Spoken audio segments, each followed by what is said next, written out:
대통령직 인수위는 내일 윤석열 정부가 5년 동안 추진할 국정과제 110개를 발표합니다. 그 내용 일부를 저희가 입수해 살펴봤습니다. 결론부터 말씀드리면 사실상 문재인 정부의 정책 뒤집기를 공식화하는 겁니다. 탈원전 정책 폐기와 검찰 수사권 폐지에 맞설 검찰 독립 방안이 전면에 배치됐습니다.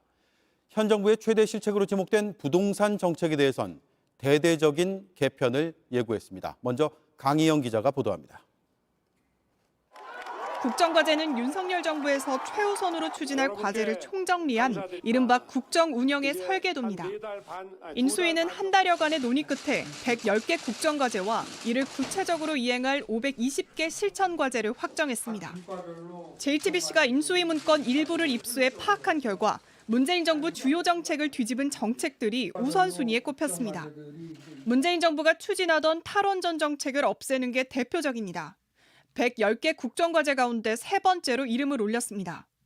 안정적으로 에너지를 공급하기 위해 원전을 적극 활용하고 원전 산업의 규모도 키우는 방안이 실천과제로 제시됐습니다. 탈원전에서 보듯이 이 민주당 정권은 세계 최고의 기술도 내던져버리고 사장시키는데 어떻게 새로운 산업과 새로운 과학을 일으킬 수 있겠습니까? 현 정부 여당의 검수완박에 맞서 검찰의 독립성을 강화할 윤석열표 사법개혁 구상도 확정됐습니다. 형사사법 개혁 방안이 네 번째 국정과제로 제시됐고 법무부 장관의 수사지휘권 폐지, 검찰의 예산 독립권 보장이 구체적인 방안으로 담겼습니다. 현 정부의 부동산 정책도 대폭 손질할 방침입니다. 부동산 분야 최우선 국정과제로 주택 공급 확대를 확정짓고 전국에 250만 호 이상을 공급하기로 했습니다. 또 부동산 세제를 개편하고 주택 대출 규제를 풀어주는 방안도 국정과제에 들어갔습니다. 특히 45년 초장기 모기지론 도입을 검토하겠다는 내용도 문건에 등장합니다. 대출 기간을 획기적으로 늘려서 매달 갚는 돈의 부담을 줄여주겠다는 겁니다. 안철수 인수위원장은 내일 이 같은 국정과제 확정안을 발표하는 기자회견을 엽니다. JTBC 강연입니다. 공약을 해놓고 정작 빠진 것도 있습니다. 2030 남성 청년층 공약을 위한 핵심 공약, 바로 여성가족부 폐지입니다. 윤석열 당선인이 내가 국민에게 거짓말을 하겠냐며 추진 의지를 밝혔던 공약입니다. 임기 5년의 계획에서 뺀 배경이 뭔지 배양진 기자가 취재했습니다. 윤석열 대통령 당선인의 핵심 공약이었던 여성가족부 폐지가 국정과제 최종안에 포함되지 않은 것으로 JTBC 취재 결과 확인됐습니다. 여러 명의 인수위 관계자는 JTBC에 여가부 폐지가 국정과제 목록에 없다고 밝혔습니다. 특히 새 정부 국정과제를 논의한 당정협의에 참석한 한 관계자는 여가부의 기능을 어떻게 조정할지도 결정되지 않았다고 전했습니다. 윤 당선인은 여성가족부 폐지 한 줄 공약을 대선 기간이던 지난 1월 내놨습니다. 당시 10%대이던 윤 당선인의 2030 남성 지지율은 이를 기점으로 청년 공약이 잇따라 발표되며 급반등했습니다. 하지만 선거가 끝난 뒤 여성계와 민주당을 중심으로 대안 없는 폐지는 안 된다는 목소리가 커졌습니다. 윤 당선인은 공약 추진 의지를 다시 확인했지만 여가부 폐지는 그때는 뭐 공약인데 그러면 뭐 내가 선거 때 국민들한테 거짓말하라는 얘기입니까? 인수위는 여가부 폐지를 비롯한 정부 조직 개편 논의를 아예 정부 출범 이후로 미뤘습니다. 인수위 고위 관계자는 JTBC에 여가부 폐지와 같은 조직 개편 관련 사항은 국정과제에 반영되지 않은 걸로 안다고 했습니다. 하지만 역시 정부조직법을 고쳐야 하는 항공우주청 설립은 국정과제에 포함돼 안철수 위원장이 직접 발표까지 했습니다. 결국 여론 반응이 민감한 여가부 폐지 방안을 지방선거 뒤로 미룬 것 아니냐는 분석이 나옵니다.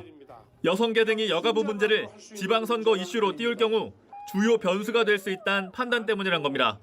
인수위 관계자는 일종의 속도 조절일 뿐 여가부 폐지 공약은 임기 내에 지켜질 것이라고 했습니다. JTBC 배양진입니다. 네, 윤석열 당선인이 국정 구상을 확정했지만 계획대로 하려면 고쳐야 할 법이 꽤 많습니다. 다시 말해서 다수당인 민주당이 협조하지 않으면 할 수 없다는 뜻입니다. 임기 초반부터 극한 대립이 예상됩니다. 전다빈 기자가 나와 있습니다. 국정과제가 총 110개고요. 그렇다면 바꿔야 할 법이 몇 개쯤 됩니까? 네, 인수위는 국정과제를 모두 시행하기 위해선 총 757건의 입법 조치가 필요하다고 보고 있습니다. 이 가운데 새로 만들거나 고쳐야 될 법률이 553건입니다. 네. 그런데 윤석열 정부는 여소야대 국면에서 출범을 하기 때문에 다수당인 민주당이 협조하지 않으면 어떤 법도 통과시킬 수가 없는 게 현실입니다. 사실상 국정과제 상당수가 실현이 불가능해지는 것도 가정해 볼 수 있는 상황입니다. 네, 인수위가 그 누구보다 여소야대 상황을 잘 알 텐데 그러면 어떻게 대처하겠다는 겁니까? 네, 먼저 인수위는 국회를 통과하지 않아도 되는 하위 법령부터 먼저 손질하겠다는 계획입니다. 네. 새 정부 출범과 동시에 국민적 관심이 높은 코로나, 부동산과 관련한 주요 하위 법령 44개를 뽑아서 먼저 개정에 착수하겠다는 건데요. 앞서 인수위가 현 정부에 다주택자에 대한 양도세 규제를 완화하자고 제안했지만 거절당했었는데 양도세 규제 완화처럼 국회 논의 절차와 상관없이 대통령이 직접 고칠 수 있는 시행령부터 손을 보겠다는 겁니다. 네.